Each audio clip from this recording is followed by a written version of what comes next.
Hello everybody and welcome to another edition of The News with Dan. This last weekend was a big one, or not so big one, for the DCEU. I talked about the specific box office ramifications for The Flash on Charts with Dan yesterday, but I want to talk about the DC universe as a whole right now. Because while we still have Blue Beetle and the second Aquaman film yet to come this year, this past weekend may be seen by many as the official end of the DCEU, because the hope was always that maybe they could go out with at least one last hurrah with this Flash film. There was so much hype behind it. Michael Keaton, the potential that it could do something that would reset the universe or be some big game changer, but none of that materialized. It was an incredibly low opening. Unless a box office miracle happens, it's going to be a big money loser for the studio. So I want to look not at the box office numbers exactly, but at the history of the DCEU. And because The Flash and the comic book that it was based on is about going back in time and changing something to see if you can improve the future,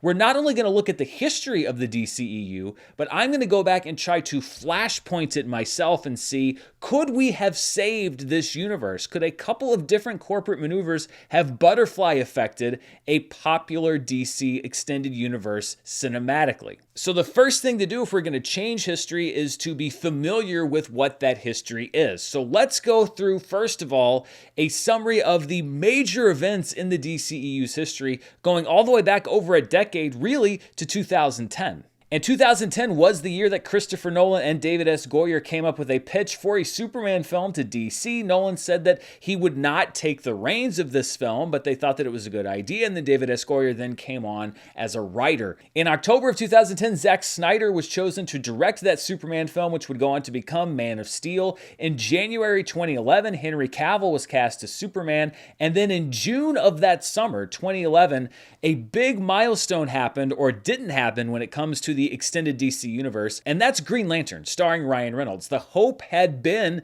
that that would be the movie that would kickstart this big interconnected universe, but the movie was so poorly received and did so poorly at the box office that that plan was then scrapped. So now Man of Steel became the film upon which the hopes of a DC universe were pinned. In June 2013, Man of Steel was released to mixed reviews and solid but not spectacular box office. And this could well be the crucial point, the fulcrum on which the DCEU swung, because I think that everything that happened after that was based off of the reception on Man of Steel. Just 1 month after Man of Steel was released, at San Diego Comic-Con in July 2013, Batman v Superman was announced, not only as the second film featuring Henry Cavill's Superman, but as the movie that would introduce Batman. In August of 2013, Ben Affleck was officially cast as the Dark Knight. In December of that year, Gal Gadot was announced as Wonder Woman. Then in April of 2014, Ray Fisher was cast as Cyborg. In June of 2014, Jason Momoa was confirmed as Aquaman. And in October of 2014, Ezra Miller was confirmed to be playing the Flash. That same month, on an investor call, and I remember that because my time in the YouTube movie space kind of coincided pretty much with the debut of Man of Steel and the run-up to it. I remember that it was an investor call because Marvel had been doing these big events, and then Warner Brothers announced their multi-year plan on a phone call. On that investor call, Warner Brothers laid out their multi-year plan for their DC films, and this was the original plan. 2016 would see the debut of Batman v Superman: Dawn of Justice, directed by Zack Snyder, and Suicide Squad, directed by David Ayer. Wonder Woman, starring Gal Gadot, would premiere in 2017, and then later that year would be Justice League Part 1, directed by Zack Snyder. Ezra Miller's The Flash was originally scheduled for a 2018 release, followed by Jason Momoa's Aquaman, then Shazam in 2019, and Justice League Part 2 later that year. Then Ray Fisher's Cyborg film was set to debut in 2020, with a new Green Lantern movie due also in 2020. And with that plan in place, production proceeded full steam ahead on Batman v Superman: Dawn of Justice. In July of 2015, in an article for Entertainment Weekly, journalist Keith Staskowitz coined the term DC Extended Universe. It was never actually applied by Warner Brothers. It was in an article, and it stuck. That was really the birth of the term DCEU. In March 2016, Batman v Superman Dawn of Justice debuted to poor reviews and lower than expected box office. And that next month, in April, Ben Affleck was confirmed to direct his own solo Batman film. But things were not going great in the DC universe, and this is another crucial point where we see things begin to change, because after Batman v Superman was released in May of 2016, Geoff Johns and John Berg were announced as the heads of the new division called DC Films, which would oversee all movies featuring DC characters. And one of their tasks, which was not made public at the time, was to personally oversee production of Zack Snyder's first, at that time, Justice League film. During the spring of 2016, after Batman v Superman was released, David Ayer's Suicide Squad was also reportedly subject to changes at the studio's behest, including re-editing the movie, shooting new scenes to lighten up the tone. But that didn't really have a huge effect, because in August of 2016, Suicide Squad debuted to disappointing reviews but decent box office.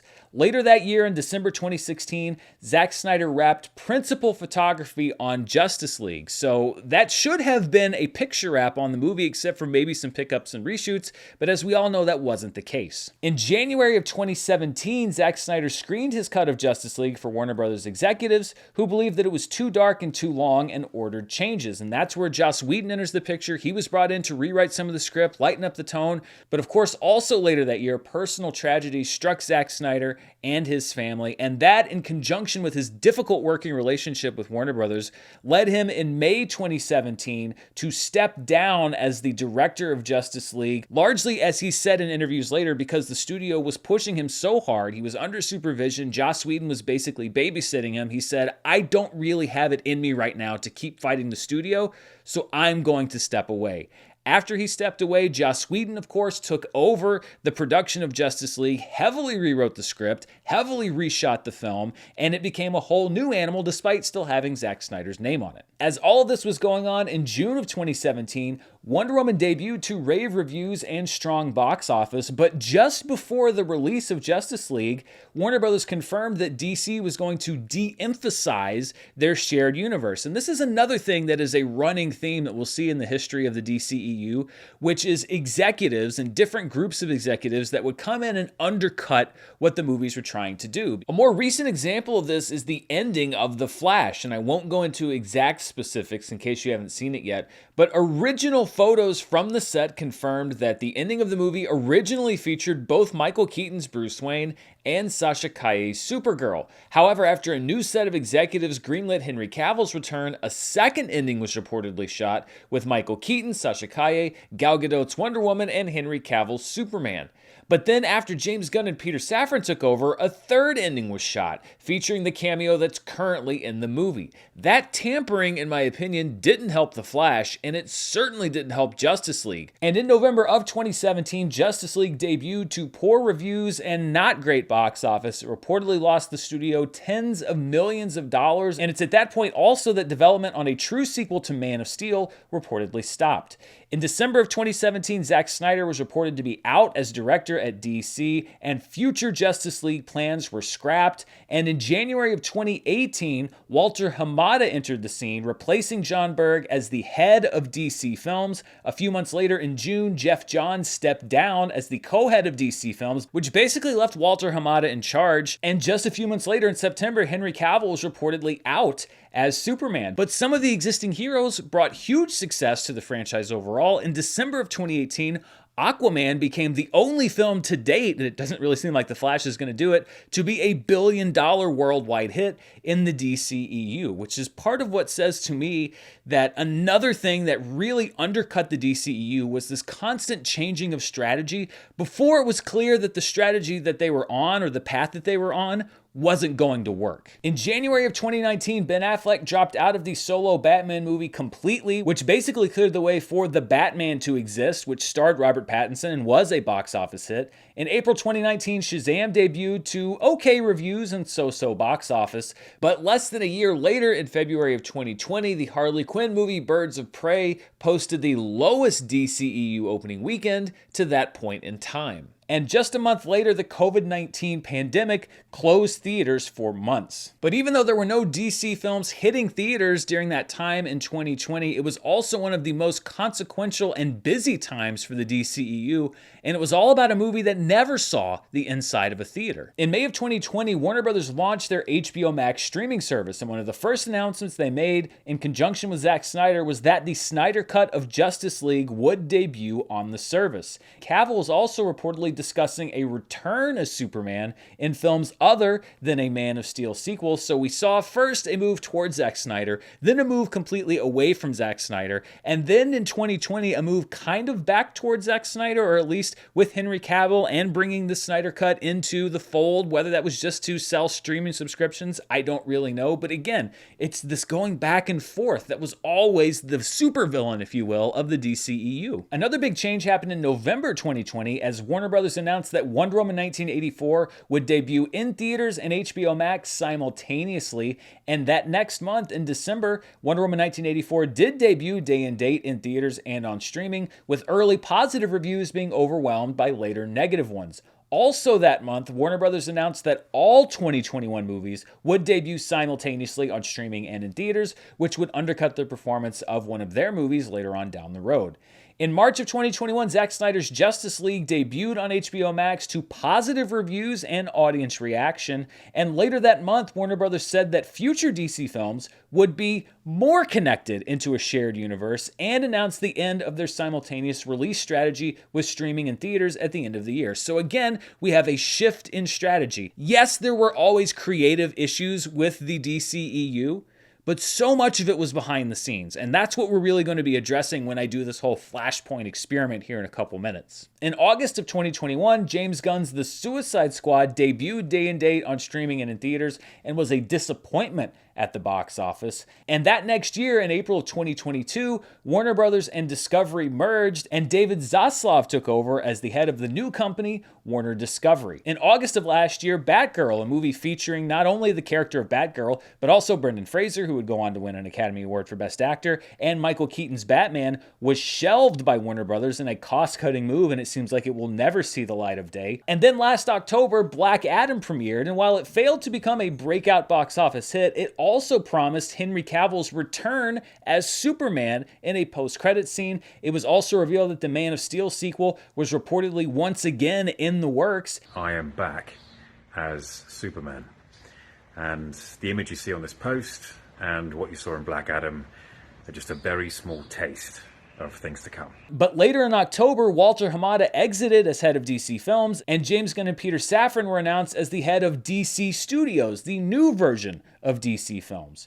Just a couple of months after Cavill's return was announced in December of last year, a third film featuring Gal Gadot's Wonder Woman was scrapped, and Cavill announced that he would not, after all, be returning as Superman. Then a month later, in January of this year, Gunn and Safran announced a new slate of DC films that would reboot nearly all of the properties. And this is a really odd thing. James Gunn specifically said in interviews that The Flash would be the film that would reset the DC continuity, which, looking at it, I don't really see how that happened. In March of this year, Shazam! Fury of the Gods was an abject flop at the box office. And then, of course, this past weekend, The Flash, despite huge hype, massively underperformed expectations. There are two films that are left on the release calendar for this year, but the prospects for both of them don't look great. And this appears to be how the DCEU is going to end, just to fizzle out. People thought at one time that this had the potential to be the biggest franchise in the world. So what went wrong? And is there any way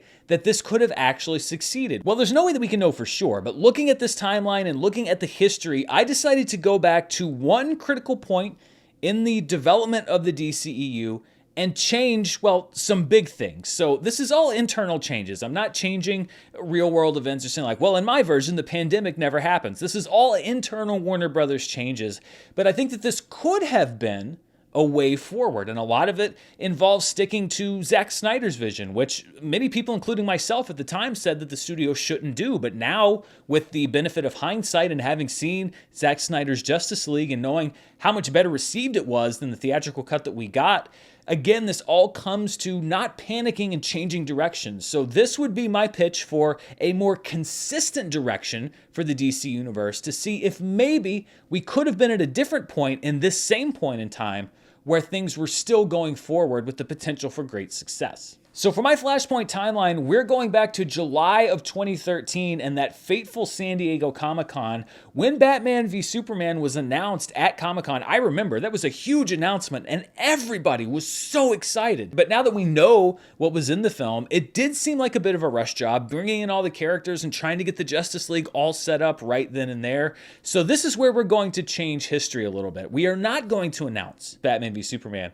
at Comic-Con 2013. We are instead going to make a different set of announcements which will roll forward in time. So this is my proposed Flashpoint DCEU timeline. There are big announcements made in July of 2013, but those announcements are Man of Steel 2 and a solo Batman film, as well as an upcoming Justice League movie. Maybe you announce at that time even that it's a two-parter. So in August 2013, we announced that Ben Affleck is going to be Batman, and then we announced that Gal Gadot is going to be Wonder Woman. Ray Fisher and Jason Momoa announcements are the same. Now I'm making another big change here by announcing in October that Grant Gustin and not Ezra Miller will be cast as the DCEU's Flash instead of as the lead in the TV series. Let's just say in this universe that Grant Gustin's audition for the Flash TV show caught the eye of the feature film division, so they grabbed him for the movie and somebody else got the lead role in the series. Really, this is just a way to continue improving the movies and honestly not have to deal with any Ezra Miller issues in this Flashpoint timeline.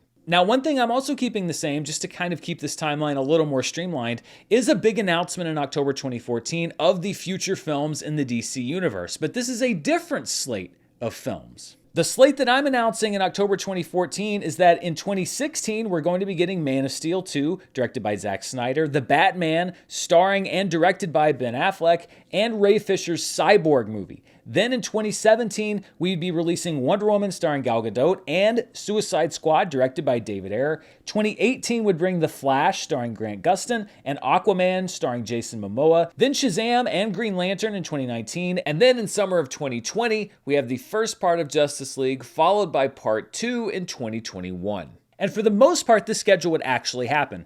March 2016 would bring Zack Snyder's Man of Steel 2. July 2016 would bring us Ben Affleck's The Batman. And November 2016 would see Ray Fisher's Cyborg hit theaters. Then in May of 2017, Wonder Woman would be released. August of 2017 would see the release of Suicide Squad and, as happened at the time, the announcement of the Harley Quinn movie, Birds of Prey. In June of 2018, The Flash starring Grant Gustin would be released and Wonder Woman 1984 would be announced. Then in December of 2018, as happened in our timeline, Aquaman would be released, followed by Shazam in April of 2019, and in July of 2019, Green Lantern featuring Jon Stewart and Hal Jordan. February of 2020 would see Birds of Prey being released as we hyped up the release of Justice League Part 1 later in the year, but again, the real world would intervene and theaters would still close in March of 2020. However, instead of sending their movies to day and date streaming, I am having Warner instead holding back the release of Justice League until November of 2021, when Justice League Part 1, directed by Zack Snyder, would become the biggest movie to release after theaters reopened, setting up, of course, Justice League Part 2. Then April 2022 would find the Warner Brothers Discovery merger, but hopefully there wouldn't be any need to adjust strategy. May of 2022 would see the release of Wonder Woman 1984 after a pandemic-related delay, followed by the release of Aquaman 2 in May of 2023. Then in December 2023, Justice League Part 2 would hit theaters, which would be a major movie similar to Avengers Infinity War or Avengers Endgame in this DC timeline. I don't know if that would be the death of Superman. It would be some kind of big event, which would lead into May 2024 being the release of The Flash Flashpoint, which would be a key film in the DCEU, either resetting the timeline or having a major development and basically kicking off the equivalent of Phase 2 of this DC universe. Now, would all of these movies have worked? I don't know. Would a Zack Snyder Man of Steel 2 have been received better than the original Man of Steel or Batman v Superman? Again, I don't know. I don't know if David Ayer's Suicide Squad would have been received better if it had less studio interference. But what I do know is that what did happen in our timeline which is mainly the result of studio interference and backtracking on strategy and getting scared and changeover. So much changeover. The head of DC Films, the head of Warner Brothers, the CEO, etc. All of that could have potentially been averted with a much clearer game plan. So this is my pitch, but even if you don't agree with this pitch, I think it's very obvious, whatever path there is out there, where the DC films became the biggest movies in the world, we're not on that path. The corporate incompetence, I think, should be the story, the legacy of the DCEU, and not necessarily, oh, well, these filmmakers blew it, or these actors blew it. Maybe that's part of it, but I think the bigger part of it is what you didn't see on screen. And perhaps if that had changed just that much, we'd be in a much different place right now. I'll be taking your questions for our Ask Dan segment in just a minute, but before we do, I want to thank the sponsors for this week's show. This episode is brought to you by Firstleaf. You know, summer's a great time, always exciting activities going on or more time to spend with friends and family, and that's why this was the perfect time to join the Firstleaf Wine Club. I love Firstleaf because they make it super easy to get personalized wine boxes delivered on my schedule, so I don't have to worry about missing a delivery that I might have to sign for. And you know, a lot of my friends are wine experts, and I am a total amateur, but that's not a problem because to get started with Firstleaf, all you have to do is answer some quick questions about your likes and dislikes on their website, and their expert team will select a customized assortment of world-class wines based on your preferences. And the questionnaire was super easy to fill out. I don't know all the names of the wines that I like yet, or I wouldn't even know what to ask for, but I described my specific tastes, and they packaged up a great first shipment for me. Your personalized wine shipments are delivered right to your door so you can kick back and enjoy bottles you'll love all summer long, and they're all priced lower than what you'd pay at a wine store. Plus, every selection is backed by Firstleaf's 100% satisfaction guarantee. To make sure you've got great wine when you want it this summer, you've got to try Firstleaf. Just head over to tryfirstleaf.com/Murrell to sign up, and you'll get your first 6 hand-curated bottles for just $44.95. Go to tryfirstleaf.com/Murrell. That's tryfirstleaf.com/Murrell to get your first 6 bottles for under $8 a bottle. Tryfirstleaf.com/Murrell. This episode is brought to you by AG1, a daily foundational nutrition supplement that supports whole body health. You know, focusing on your health isn't just for the winter months, it's also important during the summer because it never hurts to boost your immune system against something like a summer cold. Ugh, those are the worst. I drink AG1 when I have my breakfast shake every day, and it makes me feel like I'm covering my nutritional bases and just starting the day off right. I've struggled in the past with keeping to a new routine, but drinking AG1 is as simple as having a glass of water or a breakfast shake in the morning. It's just 1 scoop of powder mixed with water once a day. That's it. Every scoop is packed with 75 vitamins, minerals, and whole food sourced ingredients, and it's delivered right to me every month, so it's been super easy to make it a daily habit. And the benefits like gut health and an overall energy boost have been noticeable. If you want to take ownership of your health, try AG1 and get a free 1-year supply of vitamin D and 5 free AG1 travel packs with your first purchase. Just go to drinkag1.com/Dan. That's drinkag1.com/Dan. Check it out. All right, so we have potentially saved the DC universe. Let's now get to your questions. And one thing I wanted to know, on the last episode, I featured a question with somebody commenting on the shark in the intro and saying that they didn't like the shark and could I take the shark out? And I legitimately, and this is true, did not mean to, I wasn't trying to make fun of that person. I really just thought it was a very odd, interesting question. But also people saying like, oh, Dan is like intentionally trolling this person by putting Jaws stuff in the background. I mean, Jaws stuff has been in the background of every video I've done ever. And I was not intending to troll anybody or belittle anybody. I just thought it was kind of an odd, strange question to get. So respectfully, the Jaws stuff, we've said it, the question has been asked, you know, let's not dwell on it or linger on it. Let's move on because it really is not my intention. I'm not trying to make this a thing or make that person a subject of ridicule. It really was just kind of a curious question. A lot of the questions I'm featuring this week, just by coincidence, are sort of, as we used to call them on Screen Junkies, broccoli questions. But I like broccoli questions because it's stuff about the business, etc. So let's get to the first one, which is left by, I noticed that YouTube changed over to @ names now for some reason. Edgar Left 6134 said, Dan, can you rate some of the recent releases you've already reviewed on this new sliding scale in an upcoming news video? And that's a great question. Yes, if you haven't seen some of my more recent reviews, I've introduced a new rating system, which is sort of a sliding scale. It's not a 1 to 5 stars or an A to F system with a different name, because there are degrees to how much I can like a movie inside of each, kind of categorization. And it's really a way for me to just sort of express my overall thoughts in a way that I think still shows a little bit of nuance. So yes, just to look at some of the more major releases for the summer and the year so far, if I were to rate them on that sliding scale, for Ant-Man and the Wasp: Quantumania, I would have that rated as not a fan, not quite down there close to stay away, but definitely not a fan. For Dungeons & Dragons: Honor Among Thieves, I would easily have given that a See It Now rating. I really, really like that movie. For Fast X, again, it would be on not a fan, a little bit closer to It's Fine, just because I liked Jason Momoa. I thought the first 45 minutes of the movie were pretty good, and then it just sort of went crazy and not in that good Fast and the Furious way. So that would have been rated as not a fan. Guardians of the Galaxy Volume 3, I was lower on that movie than most people. That would have rated an It's Fine for me. John Wick Chapter 4 would have been an easy See It Now. Definitely, I loved that movie. The Little Mermaid would have been an It's Good rating for me. I liked that film. It definitely had some flaws, but I enjoyed it overall. Shazam! Fury of the Gods. That would be a movie that I would have rated Stay Away. It's not just that I didn't like it, I just didn't think that it was very well written or very well made at all. So that movie would have been, I think, the only one on this list so far to get a Stay Away rating. Spider-Man Across the Spider-Verse, easily again a See It Now rating. Another movie that I really, really liked. And then the Super Mario Brothers movie. I would have gone a shade above It's Fine up into the It's Good category. Not a groundbreaking story, but I think that it was a fun movie and I really liked the animation. And it's pretty much exactly where I would have ranked Transformers Rise of the Beasts, another movie that went just above the fine category for me because I had a lot of fun with it. And I thought that it was certainly the best of the live action Transformers films, not including Bumblebee, which would still be my favorite. So yeah, that's how I would have rated some of the more recent films that have come out. And stay tuned because I will be doing this scale in the future on my reviews. Heather Agus 7501 says, do you ever go back and watch old movie fights? And if so, how many debates come to fruition? It's pretty amazing. I recently watched the fight wherein you were asked if they should make more avatars after the first one, and you were a hard no. Also watched one where Roth basically pitches WandaVision. The crazy thing about movie fights is that, I'm so flattered that people still come up and say, oh, I remember that fight where you did this, that, and the other thing.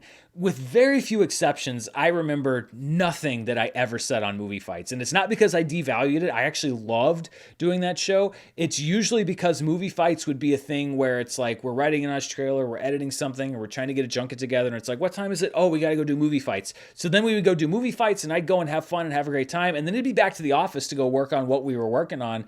So I never really wrote into my brain exactly what we were doing. I would just, it's almost like a fever dream. I just kind of go and do it and then go do something else. But I am so flattered that people still remember certain fights. And like this, a lot of you remind me of what I said on movie fights. So I'm glad that people still enjoy it. Anthony Robert 1674 says, I was watching charts and I got this question. Broadly, the question is, who pays for movie advertising? For example, does Disney pay McDonald's for Happy Meal toys, or does McDonald's pay Disney? I'm guessing Audi paid Marvel for the huge Avenger tie-ins. If that's the case, are these accounted for in the prints and advertising costs the trades give? Yeah, any kind of a tie-in, that is a company that is paying to be a partner with the movie. So that's another revenue stream for the studio, but it's sort of a double-edged sword. It's kind of what led Tim Burton to step away from the Batman series, because McDonald's had all these product tie-ins with Batman Returns, and then the movie came out and it was so dark, and McDonald's is like, what the hell? We've got all these penguin toys, driving his thing around, and then he's bleeding black goo out of his mouth and, biting people's noses off. So it is money that they're paying the studios, but at the same time, there is somewhat of an obligation to those brands to not kind of sully them, which usually doesn't happen.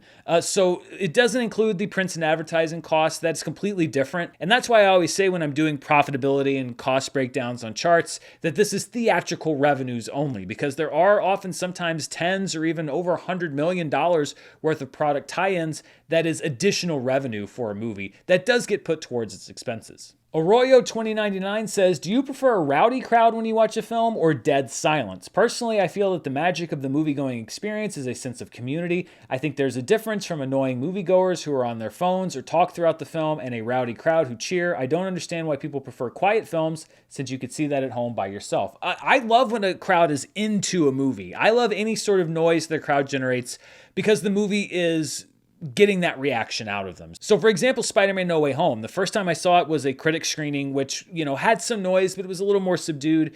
But I went again to see it with Mara on opening weekend, kind of knowing what was coming. And that was like being at a football game, but you knew when the team was going to score a touchdown, so you just got to kind of anticipate the crowd reaction. And that was one of the best times I've ever had in a movie. Avengers Endgame was one of the best times I've ever had in a movie. Even if I'll go see something like Star Wars or Die Hard or Jaws at like a revival screening, I love being in a crowd that's cheering and laughing and everything else because the movie's eliciting that response. What I don't like is when people are talking during a movie or being rowdy that's not tied into the movie itself, because then that's just a distraction. So I actually love an involved crowd with the movie if it is tied into what that movie is trying to get out of you. Jep McNair 6494 says, I know you're a certified critic on Rotten Tomatoes, but I only occasionally see your reviews on there. Can you explain how that works? Do you have to submit each of your reviews to Rotten Tomatoes, or do they pull from your review when you post it to YouTube? Well, when I was very first listed on Rotten Tomatoes, they would pull the quote for me, but because so many more critics are now part of Rotten Tomatoes, I don't think they do that much anymore.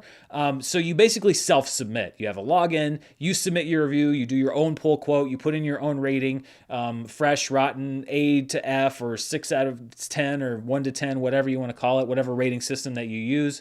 The reason that you haven't seen me on there in a while is just because I haven't submitted in a while, because as I've said with my sliding scale, it's really tough for me right now with binary ratings and trying to figure that out, because I just don't think it helps the critical discussion. So I'm trying to figure out, do I still want to post on there? Do I not want to post on there? There may be a few critics, some of the top critics, that they pull the quotes for still on a website level. But once you are kind of approved to post there, I think the expectation is that you are going to self-submit as well. And our final question comes from MaxV8475, who says, do you ever have trouble getting fully immersed in a movie because you're exhausted from driving many hours to a premiere, for example, or something that totally is unrelated to the movie itself? Is there anything special you do to get yourself into the movie reviewing headspace?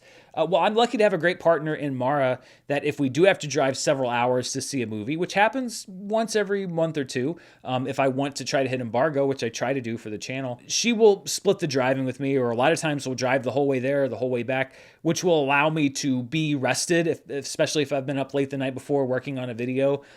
Because if I'm reviewing a movie, I don't want to go in tired. You're right. I don't want anything to interfere with the headspace that I'm in. I don't want to be fighting exhaustion. My philosophy on every movie is that I walk in as a critic in the optimal condition, in the sense that I'm giving it the best shot that I can possibly give it. That means that I am well rested. That means that I am letting go of any expectation, positive or negative. If I didn't like the last movie in the franchise, I leave that at the door. If the last movie in the franchise is one of my favorites in the franchise, I leave that at the door. Because while my thoughts are subjective, meaning my opinions are my own, I want to walk in as objectively as possible, basically like, a fresh piece of clay, and let the movie kind of mold me as it will. So the answer is yes. I'm sure there has been a time or two where I was maybe not as well rested as I should have been, but I really do actively try to do that, because the headspace that I want to be in when reviewing a movie is just to be completely open to whatever the movie has for me, and to just take that all in, and really nothing else. Thanks everybody for sending in your questions. Don't forget to submit your own in the description below using the hashtag AskDan, and stay tuned this week for reviews of Wes Anderson's Asteroid City and the new comedy No Hard Feelings, as well as a new episode of Streaming Charts, where we're going to talk about the new Netflix metrics. Till then, stay safe, and I'll see you next time. Bye.